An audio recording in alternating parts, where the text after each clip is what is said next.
Hello everyone आपण मान आम चैनल टीके विभाग को स्वागत। तो देखि नंतु आज किसी न्यूज अपडेट अच्छी जोटा कि आपण देखुचंती थंबनेल एलिमेंटरी स्कूल पिलांकर भी बदलिबो यूनिफॉर्म। वर्तमान आमे न्यूज पाई सारिछे जोटा कि हाई स्कूल रो यूनिफॉर्म बदलिछि सेटा कार्यकारी बहुत जल्दी होबा जाउछि। वर्तमान एभली गोटे न्यूज आछि एलिमेंटरी स्कूल मध्य सेमानकर यूनिफॉर्म रे परिवर्तन हेबो। नेक्स्ट देखि नंतु कर्मचारी छात्र छात्री और विधायक धोती आउ साड़ी पिंधंतु बोली एभले किछि मध्य न्यूज अछि। कर्मचारी माने धोती पिंधिबे, जो माने लेडीज अछन से मान साड़ी, आउ छात्र छात्री मध्य से धोती पिंधिबा पय एभला गोटे न्यूज मध्य अछि। आमे देखिबा 100 छात्र छात्री थिबा विद्यालय रे 2 जण को नियुक्ति, जोडी 100 जण छात्र छात्री अछन से 2 जण को नियुक्ति दिया बोली न्यूज टी अछि। दशहरा छुट्टी पर नवम दशम हाफ इयरली परीक्षा करा जिवो, जोटा वर्तमान करिवार थिला सेटा दशहरा छुट्टी पर करिवा पय निष्पत्ति निहाइछि। प्री मैट्रिक स्कॉलरशिप भी आसीछि जोटा कि अप्लाई करा जिवो। तो देखि नबा आपण मान जदि फर्स्ट टाइम चैनल व्यू करचंती चैनल को सब्सक्राइब कर तो बेल आइकन क्लिक कर दियंतु, जोथि पय कि नवा नोटिफिकेशन वीडियो अपलोड होला मात्र पाई परिबा। देन को देखि नबा न्यूज कोन अछि। न्यूज देखि नंतु दशहरा छुट्टी पर नवम दशम श्रेणी सामासिक परीक्षा जोटा कि चलित वर्ष अक्टोबर 4 रु अष्टम नवम दशम श्रेणी अर्धवार्षिक परीक्षा अनुष्ठित होबार थिला हमें जानिथिले, किंतु ब्लॉक स्तरीय सुरभि जिला राज्य स्तरीय क्रीड़ा प्रतियोगिता प्राथमिक विद्यालय रे स्कीमेटिक शिक्षक नियुक्ति मेला आदि सरकार कार्यक्रम पई अर्धवार्षिक परीक्षा को दशहरा छुट्टी पर करा जिबा को निष्पत्ति नियाइछि। तो राज्यर समस्त माध्यमिक विद्यालय रे एही अर्धवार्षिक परीक्षा अनुष्ठित हेउतला बेले एही परीक्षा पय ओस्टा प्रश्नपत्र प्रस्तुत करी ओडिसा प्रति जिला को पठा जाउतिला। चलित वर्ष ओस्टा पक्ष नवम दशम श्रेणी अर्धवार्षिक परीक्षा पय प्रश्नपत्र बोर्ड निर्धारित मूल्यांकन अनुसार प्रस्तुत कराइछि। ए परीक्षा पय इंडेड फॉर्म को निर्भुल भाव पूर्ण करी ओस्टा वेबसाइट को पठाइले आपण ओस्टा वेबसाइट देखि नै थांतु osta.org.in किबा ईमेल माध्यम रे पठे परिबे ostaexamination@gmail.com रे एथरे पठेले से हिसाब से माने क्वेश्चन पठेबे।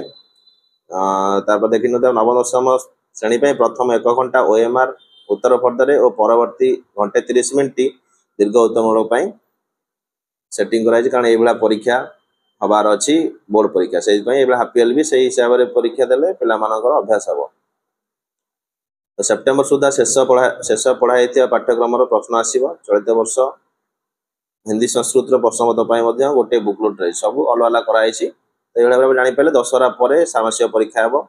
नेक्स्ट देखि नंतु सामाजिक न्याय और सशक्तिकरण मंत्रालय भारत सरकार सामाजिक न्याय सशक्तिकरण मंत्रालय भारत सरकार पक्षरु 2024-25 पई एससी और अन्य निमंते मैट्रिक पूर्व छात्रवृत्ति जो प्री मैट्रिक होउची योजना कराइछि। एथरे विद्यालय रे शिक्षा ग्रहण करथिबा अनुसूचित जाति अन्य लाभरु वंचित होइतिबा छात्रछात्री पई छात्रवृत्ति घोषणा कराउछि। तो योग्यता देखि नंतु एससी श्रेणीभुक्त होइतिबा छात्रछात्री दरकार पितामातांकर 2.50 लाख टंका रु अधिक होई नथिबो जोटा आय स्वीकृति प्राप्त माने कार्यक्षेत्र कोठी से माने विद्यालय रे नवम दशम श्रेणी पाठ पढुथिबे। आवेदनकारी गुड़िक राज्य सरकार केंद्र शासित अंचल द्वारा गृहीत जांच हेबे।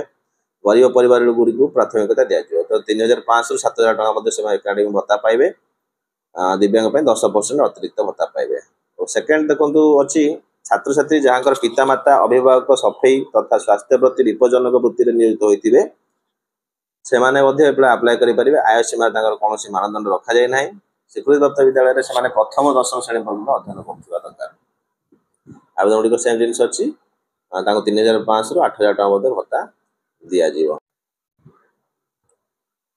तो छात्र छात्री माने माननको सेमानक संपूर्ण राज्यर छात्रवृत्ति पोर्टल आवेदन करबा के हेबो। छात्र छात्री पय वैध मोबाइल नंबर थिबा दरकार, आधार नंबर थिबा दरकार, आधार संयुक्त बैंक खाता थिबा दरकार, आय प्रमाण पत्र इनकम सर्टिफिकेट जोडा कहउछन जाति प्रमाण पत्र माने कास्ट सर्टिफिकेट मध्ये थिबा दरकार। एटा देखंतु आधार संयुक्त एटा हेउनी बोली आधार सीडिंग कहउछि सेटा होनी बोली अप्लाई करे होनी। तो योजना निर्देशावली एथि सो लिंक दिया आइछि socialjustice.gov.in/scheme/23 रे एठी अछि। आपण एई साइट जाई देखि परिबे। तो नेक्स्ट देखि नियंतु मध्याह्न भोजन रे पाचिका नियोजन पय मार्गदर्शिका 100 छात्र छात्री थिबा स्कूल रे 2 जण को नियुक्ति दिया जिवो।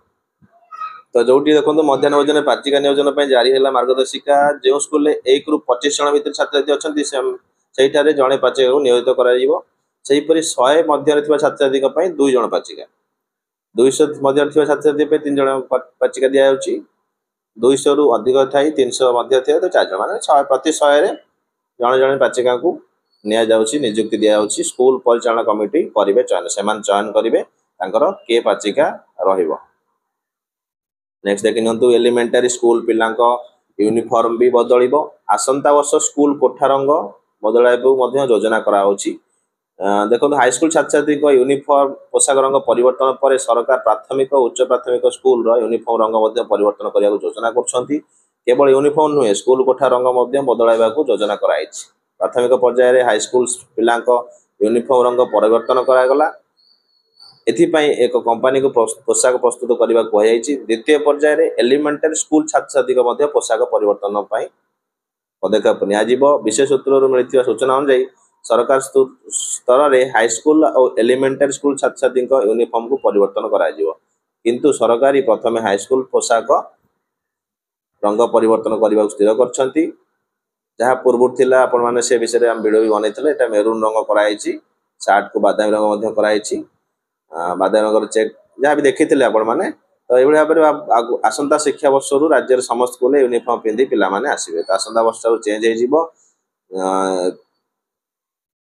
एलिमेंटारी जो सार्ट से पिंधुले प्राइमरी आप जानी आपंकर प्रथम रु पंचम पढ़ुते नील रंगर पैंट और धला रंगर सार्ट पिंधि आसुले छात्र छात्री मैंने आसुले आकाश रंगर फ्रॉक पिंधि आसुले सेहीपरि षष्ठ रू अष्टम मैंने धला रंग सार्ट और आकाश रंगर पैंट पिंधुंट छात्र छात्री यूनिफॉर्म रे आकाश रंगर सालवार धला रंगर पैंट धला रंगर चुनरी रही बर्तमान यहाँ परिवर्तन करने योजना कराई जो धला रंगर सार्ट रे पकेट और कलार रे रंग को नील कर एथिसह नील रंगर पैंट रहीपरि छात्र छात्री सालवार धला रहा नील रंगर जैकेट दिज्व एथिसह पैंट नील रंग करने को योजना कराई। तेज स्कूल कोठा रंग को सबुज रंग कराइला यह परिवर्तन कर चलित वर्ष बजेट रे व्यवहार न सब कराए तो आसंता वर्ष रंग परिवर्तन करने पदक्षेप नियाजिबो। तो नेक्स्ट देखिए कर्मचारी छात्र छात्री और विधायक धोती शाढ़ी पिंधतु बोली न्यूज अच्छी जोटा देखी भारत सुरक्षा सहित संस्कृति सुरक्षा परंपरा सुरक्षा कार्यकोषर अर्थ बराद कराई ओडिया अस्मितार जो कार्यपथा ग्रहण कराइला सेगुड़ा को बजाय रखापी राज्य सरकार समस्त सरकारी कर्मचारी विद्यालय महाविद्यालय विश्वविद्यालय सप्ताह को थरे पुरुष माने धोती पंजाबी और महिला माने साड़ी परिधान करने निर्देशनामा जारी कले एक नूतन परंपरा सृष्टि हो बोली सहित ओडिया वेशपोषाकर परंपरा बजाय रही पार। यह सहित समस्त विधायक मंत्री मुख्यमंत्री विधानसभा चलुवा समय अथवा ऑफिस को आसुवा समय सप्ताह को थरे धोती पंजाबी साड़ी परिधान करने को निखिल ओडिशा पाइक महासंघ तरफ दाबी मुख्यमंत्री को दाबी पत्र जणाई अनुरोध कराई। विद्यालय महाविद्यालय विश्वविद्यालय छात्र माने धोती पंजाबी सहित छात्री माने सप्ताह को थरे साड़ी परिधान कर आसवा द्वारा बुड़ी जाउथवा परंपरा उज्जीवित रही। मुख्यमंत्री यह कार्यकारी करने सहित निजे सप्ताह को थरे परिधान कले ओडिया अस्मितार परिचय प्रदान करें। यहाँ गोटे भल पदक्षेप नि देखा जाऊ आगो को सेटा कार्यकारी होउछि कि नाही। तो ये न्यूज आपण मैंने भिडियो को शेयर करूँ जो समस्त इनफॉरमेशन पाई पारे। आज धन्यवाद।